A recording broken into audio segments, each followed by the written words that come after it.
সালামু আলাইকুম। ওসমান হাদির হত্যাকারীকে নিয়ে চাঞ্চল্যকর তথ্য দিয়েছেন ফাতেমা তাসনিম জুমা। ওসমান হাদির হত্যাকারী যে ফয়সাল করিম মাসুদ, তাকে জামিন করিয়েছে মূলত ওসমান হাদিকে হত্যা করার জন্য। এটা ষড়যন্ত্র আরও আগের থেকে হয়েছে। এই যে ফয়সাল করিম মাসুদ, ও কিন্তু ওসমান হাদিকে হত্যা করার আগেও জেলে ছিল।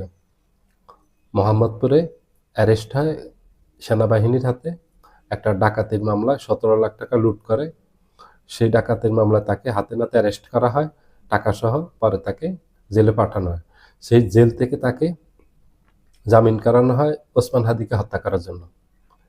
এটা আজকে একটা স্ট্যাটাসের মাধ্যমে ফাতেমা তাসনিম জুমা দাবি করেছেন। কারণ এই যে ফয়সাল করিম মাসুদ, ও কিন্তু ওসমান হাদিকে হত্যা করার 1 মাস আগে জামিন পেয়েছে, জামিনে বেরিয়েছে, যেটা আপনারা সবাই জানেন। এবং এই ফাতেমা তাসনিম জুমার এই দাবি সত্য। ওই তো হত্যা করলো জামিনে বেরিয়েই, কিন্তু এই ফয়সাল করিম মাসুদ ওসমান হাদিকে হত্যা করলো। এখন এটাকে আড়াল করার জন্য এই ঘটনাটাকে, ওসমান হাদির হত্যাকারী কে এবং ষড়যন্ত্রকারী যারা, এটার পিছনে যারা মূল নায়ক বা খলনায়ক, তাদেরকে বাঁচানোর জন্য, আড়াল করার জন্য একটা চক্র কাজ করে যাচ্ছে। এটাতে এখন দেখা যাচ্ছে অনেকের নাম চলে আসতেছে, যেটা অবাক করা বিষয়। এতদিন শুধু আওয়ামী লীগের যারা নেতাকর্মী আছে তাদেরকে দায়ী করা হয়েছে। ধীরে ধীরে এখানে দেখা যাচ্ছে অনেক দলের এবং অনেক শ্রেণী পেশার মানুষ এটার সাথে জড়িত, এবং অনেক রাঘব বোয়াল জড়িত। এখানে অনেকের নাম উঠে আসতেছে, যেটা সবাইকে অবাক করেছে। এদেরকে আড়াল করার জন্যই ওসমান হাদির এই হত্যাকারীকে অ্যারেস্ট করা হচ্ছে না। ও বাংলাদেশে আছে, ও বিদেশে নেই, ও দুবাইতেও নেই, ও ভারতেও নেই, ও বাংলাদেশের ভিতরে আছে। ও খুব সেফে আছে। বাংলাদেশের একটা এজেন্সি তাকে সেফে রেখেছে, যেটা প্রমাণ অনেক আছে।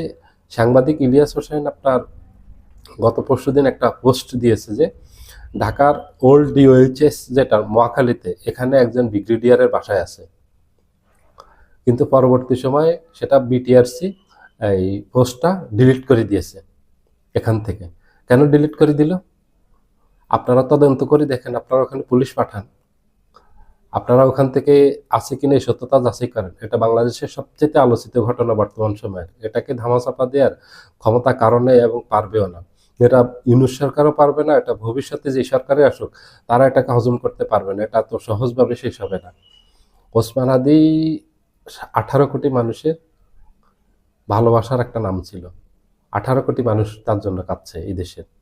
এটাকে হজম করা সহজ হবে না, সম্ভব হবে না। কোনো রাঘব বোয়ালকে বাঁচানো সম্ভব হবে না।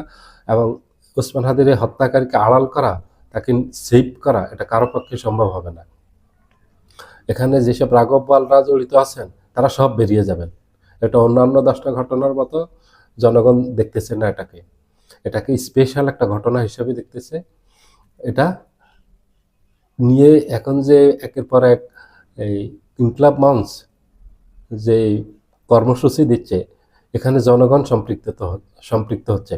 এটা কোনো দলের রাজনৈতিক কর্মসূচি না, এটা নিরপেক্ষ একটা প্ল্যাটফর্ম, ইনকলাব মঞ্চ। এখানে সবাই অংশগ্রহণ করতেছে। এটা যদি কোনো রাজনৈতিক দলের হত্যাকাণ্ড হতো, এটা এতদিনে এটা আলোচনা সব কিছুর বাহিরে এটা চলে যেত, ধামাচাপা পড়ে যেত, এটার বিচার কেউ চাইতো না। কারণ রাজনৈতিক স্বার্থে সবাই এটা ভুলে যেত। এটা রাজনীতির বাহিরে। এটা সাথে 18 কোটি মানুষের আবেগ, অনুভূতি, ভালোবাসা জড়িত। ওসমান হাদির হত্যাকারীকে কোনো অবস্থা থেকে সেভ করতে পারবেন না, এবং সব ষড়যন্ত্রকারী বেরিয়ে যাবে। ওসমান হাদির হত্যাকারী যেই 2টা ভিডিও দিয়েছে, সেখানে সে দাবি করেছে সে দুবাইতে। এত চাঞ্চল্যকর একটা হত্যাকাণ্ডের আসামি কখনো আপনারা বিশ্বাস করেন? তার অবস্থানও স্পষ্ট করবে, এবং মানুষকে বিশ্বাস করানোর জন্য ওর পাসপোর্ট দেখিয়েছে, ফটোকপি দেখিয়েছে দুবাইয়ের। এগুলি ভুয়া, এগুলি সব মিথ্যা। এগুলি মানুষ বোঝে, এগুলি গুজব। মানুষকে বিভ্রান্ত করার জন্য এগুলি দিয়েছে, বিভ্রান্ত করতে পারবে না।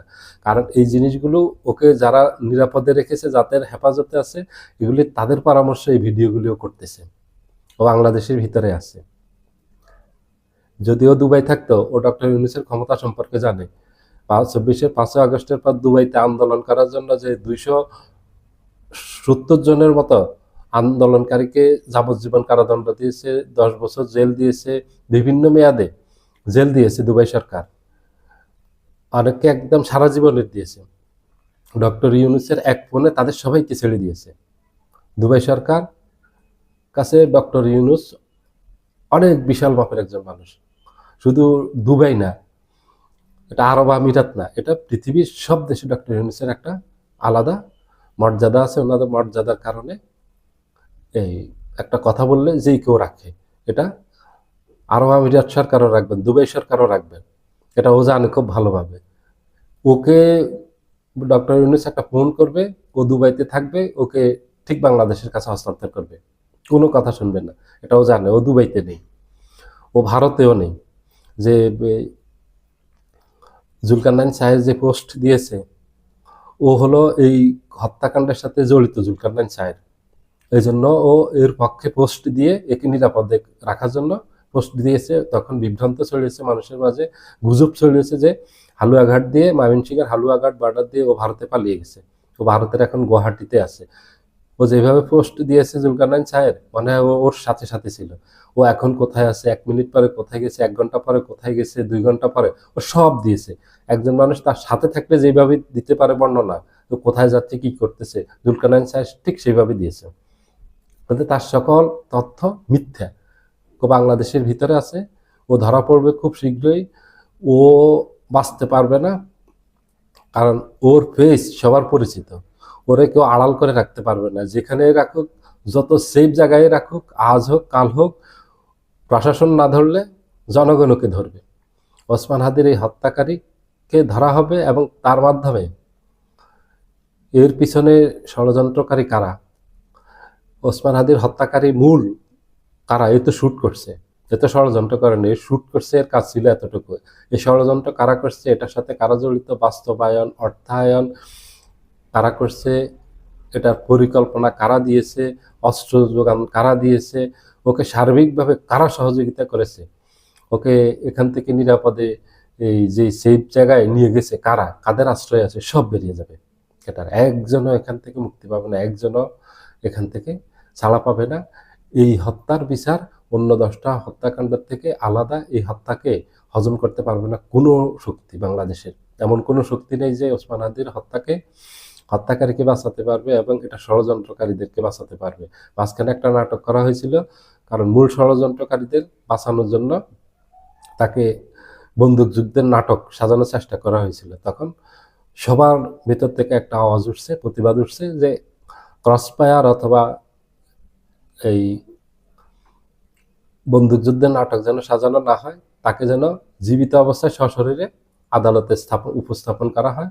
আর না হয়, এটা যদি করা হয়, নাটক করা হয়, তাহলে সরকার পতন হবে।